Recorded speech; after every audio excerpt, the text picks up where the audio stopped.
नमस्कार। मैं doctor Anita Kawadia, associate professor history, government Meera girls college Udaipur. आज बच्चों हम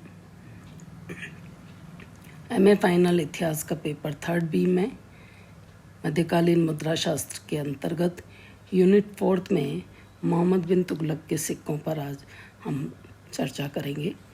मोहम्मद बिन तुगलक, जो तुगलक कालीन सिक्कों में भी हमने इसके बारे में बताया था, लेकिन आज हम इसके सिक्कों के बारे में कुछ चित्रों के माध्यम से भी इसे समझने का प्रयास करेंगे। मोहम्मद बिन तुगलक के सिक्के किस प्रकार के थे, इससे पहले हम थोड़ा सा इसकी पृष्ठभूमि देखेंगे। दिल्ली सल्तनत में तुगलक वंश का ये एक प्रसिद्ध शासक था और गयासुद्दीन मोहम्मद तुगलक की मृत्यु के बाद उसका पुत्र जूना खां मोहम्मद बिन तुगलक ये इस नाम से दिल्ली की गद्दी पर बैठा था। और इसका जो मूल नाम था, ओरिजिनल नेम इसका था उलुग खां, और बाद में राजा मुंदरी के एक अभिलेख में मोहम्मद तुगलक या जूना खां को दुनिया का खान कहा गया। संभवतः मध्यकालीन सभी सुल्तानों में मोहम्मद तुगलक सर्वाधिक शिक्षित, विद्वान और योग्य व्यक्ति था।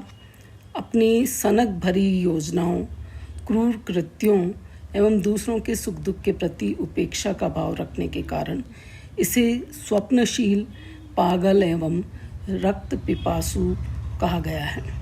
बर्नी, सरहिंदी, निजामुद्दीन, बदायूनी एवं फरिश्ता जैसे इतिहासकारों ने सुल्तान को अधर्मी तक घोषित कर दिया है। इसके बाद यदि हम इसके सिक्के जो इस चित्र में दिए हुए हैं, इसमें 1329-30 ईस्वी का स्वर्ण का सिक्का है और दूसरी तरफ चांदी का सिक्का है जो कि 1323 ईस्वी का है। दिल्ली में ये दिल्ली का है। स्वर्ण सिक्का 1326, 27, 28 में भी हमें दिल्ली के नाम से मिले हैं। इसके अतिरिक्त 1331-32 के सिक्के, पीतल के सिक्के दौलताबाद से 1330-31 के मिले हैं। तांबे का सिक्का भी और कृत्रिम प्रचलित सिक्के दारुल इस्लाम। तो ये मोहम्मद बिन तुगलक के सिक्के हमें ईश्वरी प्रसाद जी के द्वारा यहाँ पर प्राप्त हुए हैं। यहाँ पर एक चीज़ हम और बताना चाहेंगे कि ये जो सिक्के हैं, इनके बारे में ऐसा कहा जाता है, ख़ासतौर से करेंसी जारी करने वाली संस्था सोना और चांदी अपने पास रिजर्व रखें। दूसरा, जो करेंसी उसने बनाई उसे खुद भी और उसकी कीमत पर स्वीकार करना होगा। तीसरा था, नोट या सिक्के ऐसे हों जिनकी नकल न की जा सके, नहीं तो घर घर पर नोट छपेंगे। तो ये आधुनिक ढंग की जो विचारधारा है, ये उस समय उसके दिमाग में भी चल रही थी।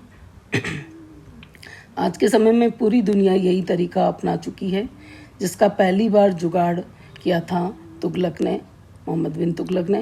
और सुल्तान के ऐसा करने की वजह थी मार्केट में सोना और चांदी बहुत कम बचा था। अगर उससे ही बिजनेस किया जाता तो इकोनॉमी का सत्यानाश हो जाता। इस समस्या से निपटने के लिए ये तरीका बहुत कारगर था, लेकिन लोग इसके लिए तैयार नहीं थे। उनको पता ही नहीं था कि इस स्कीम का कंसेप्ट क्या है। कुछ खामी सिक्के बनाने वालों से हुई, मार्केट में नकली सिक्कों की बाढ़ आ गई और इस दौर में सोने या चांदी के सिक्कों की भी जांच की जाती थी, लेकिन पब्लिक ने इन सिक्कों को परखने का जरा भी रिस्क नहीं उठाया। तो फिर वही हुआ जो नए नवेलों के साथ होता है। तो तुगलक को सिक्के वापस लाकर अपने खजाने में जमा करने पड़े और उसी रेट पर सोने चांदी से बिजनेस करने की मजबूरी उसके गले आ पड़ी। तो ये उसकी वजह से जो इकोनॉमी थी वो बैठ गई थी। इसके बाद जो अगला हमें मिलता है वो है आधुनिक करेंसी जिसकी बात अभी हमने की थी, उसका चित्र यहाँ दिया हुआ है जो कि तुगलक ने चलाई थी।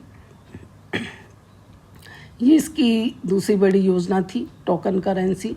सोने और चांदी के सिक्कों के ज़माने में टोकन मुद्रा के बारे में सोचना एक बहुत बड़ा कदम था। ये योजना अपने समय से बहुत आगे थी। टोकन करेंसी का मतलब तो समझा जा सकता है जैसे आजकल के सिक्के और नोट हैं, यानी जब सिक्के पर लिखा रेट और उसके खुद के रेट से ज़्यादा हो, ऐसी करेंसी शुरू करने के कुछ नियम और शर्त होते हैं। इसमें करेंसी जारी करने वाली संस्था सोना और चांदी अपने पास रिजर्व रखे। दूसरी बात थी, जो करेंसी उसने बनाई है उसे खुद भी उसी कीमत पर स्वीकार करना होगा। और तीसरा नोट ये था कि नोट या सिक्के ऐसे हों जिनकी नकल ना की जा सके, नहीं तो घर बैठे बैठे घर घर में नोट छप जाएंगे। तो ये उसने इस चीज़ को भी ध्यान रखना चाहिए था, थोड़ी बहुत गलती उससे हुई थी। इसी के साथ जो अगला जो इसमें हमें मिलता है वो है तीसरी योजना के अंतर्गत मोहम्मद तुगलक ने सांकेतिक और प्रतीकात्मक सिक्कों का प्रचलन करवाया था। सिक्के संबंधी विविध प्रयोगों के कारण ही एडवर्ड टॉमस ने उसे धनवानों का राजकुमार कहा था। मोहम्मद तुगलक ने दोकानी नामक सिक्के का प्रचलन करवाया। बर्नी के अनुसार संभवतः सुल्तान ने राजकोष की रिक्तता के कारण एवं अपनी साम्राज्यवाद विस्तार की नीति को सफल बनाने के लिए सांकेतिक मुद्रा का प्रचलन किया। सांकेतिक मुद्रा के अंतर्गत सुल्तान ने संभवतः पीतल, फरिश्ता के अनुसार और बर्नी के अनुसार तांबा, इन धातुओं के सिक्के चलाए थे, जिसका मूल्य चांदी के रुपए टका के बराबर होता था। सिक्का ढालने पर राज्य का नियंत्रण नहीं रहने से अनेक जाली टकसालें बनने लगी। लगान जाली सिक्के से दिया जाने लगा, जिससे अर्थव्यवस्था भी ठप हो गई। तो सांकेतिक मुद्रा चलाने की प्रेरणा तुगलक को चीन या ईरान से मिली थी। वहाँ के शासकों ने इन योजनाओं को सफलतापूर्वक चलाया था, जबकि मोहम्मद तुगलक का प्रयोग विफल रहा। मोहम्मद तुगलक को अपनी इस योजना की असफलता पर भयानक आर्थिक क्षति का सामना करना पड़ा। ऐसा नहीं है कि तुगलक ने सांकेतिक मुद्रा चलाने से पहले जांच पड़ताल नहीं की हो, और उसने ये सब भी की थी।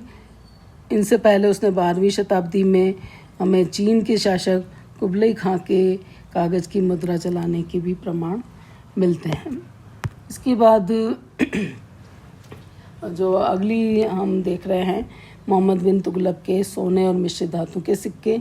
सोने के सिक्के जिसके अग्रभाग पर फिजामन अल इमाम अल मुस्ताफ़ी बिल्लाह अमीर अल मोमिनीन अबू रबी सुलेमान खल अल्लाह खिलाफत है, और सोने के सिक्के के पृष्ठभाग पर जरब जर्द हजह अल खिलाफती फ़ियल दौलताबाद शाहू सन खम्स अरबैन व सब मयह, ये लिखा हुआ हमें उन सिक्कों के आगे और पिछले भाग पर मिलता है।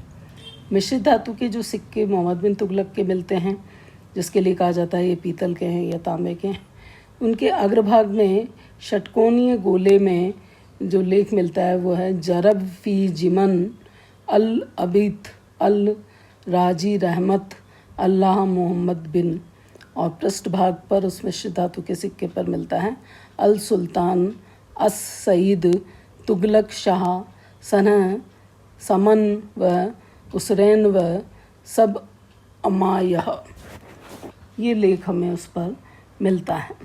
तो इस तरह से मोहम्मद बिन तुगलक के बारे में जो विचार हमें उसके कार्यों के बारे में इतिहासकारों के मिलते हैं, उनका ऐसा मानना है कि मध्यकालीन भारत में, भारत का जो इतिहास हमें मिलता है उसमें ऐसा कोई शासक नहीं हुआ जिसका चरित्र और कार्य मोहम्मद बिन तुगलक के समान विवादपूर्ण रहा हो।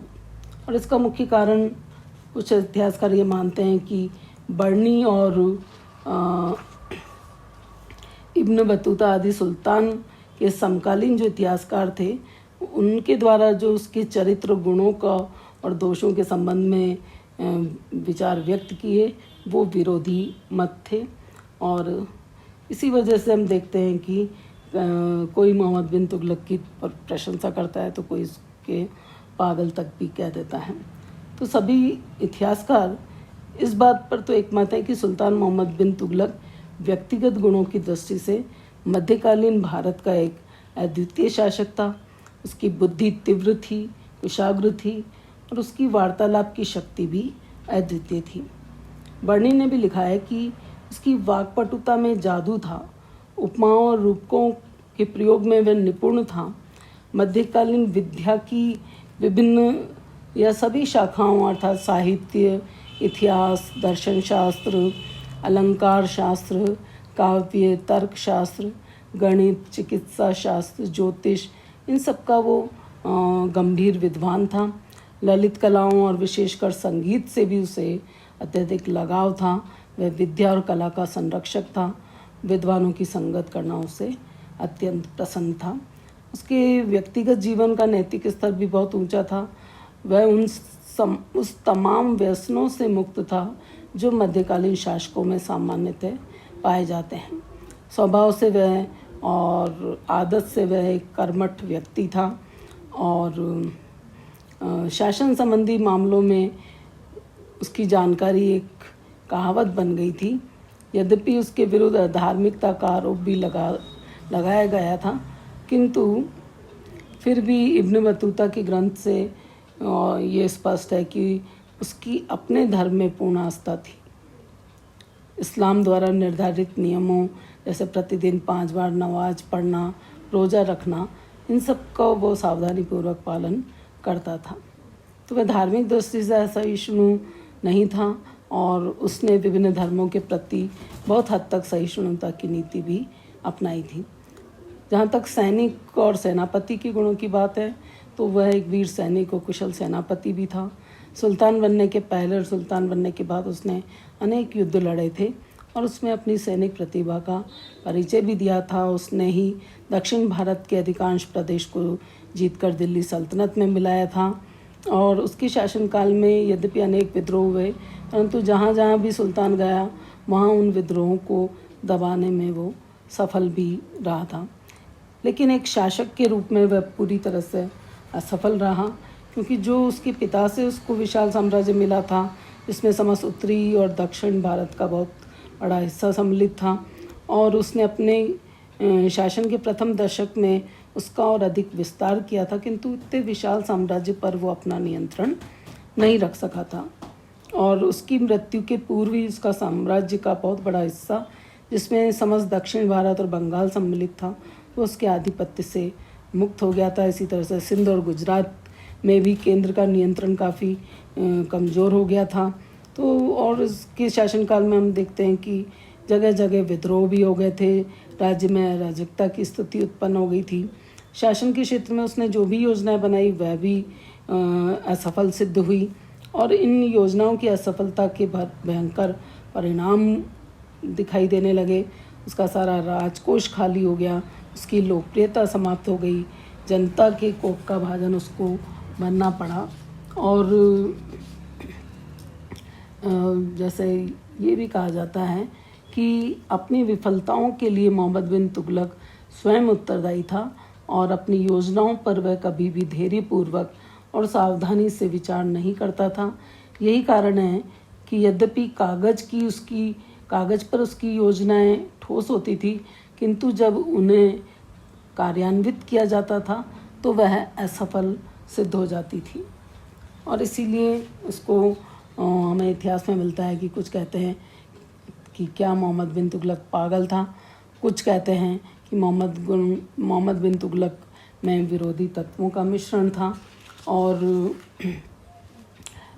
इस सारे बात पे यदि आरसी मजूमदार की बात को हम देखें तो वो लिखते हैं कि वह न तो रक्त पिपासु दैत्य था और न पागल, जैसा कि कुछ व्यक्तियों ने कहा है। लेकिन इस बात में संदेह नहीं है कि उसमें विरोधी तत्वों का मिश्रण था, क्योंकि असहनीय क्रूरता, तुच्छ सनक और परिस्थितियों को समझने का अपना अत्यधिक विश्वास आदि उसके चरित्र में ऐसे अवगुण थे जो उसके हृदय और मस्तिष्क के अनेक गुणों के पूर्णतया विरोधी प्रतीत होते थे।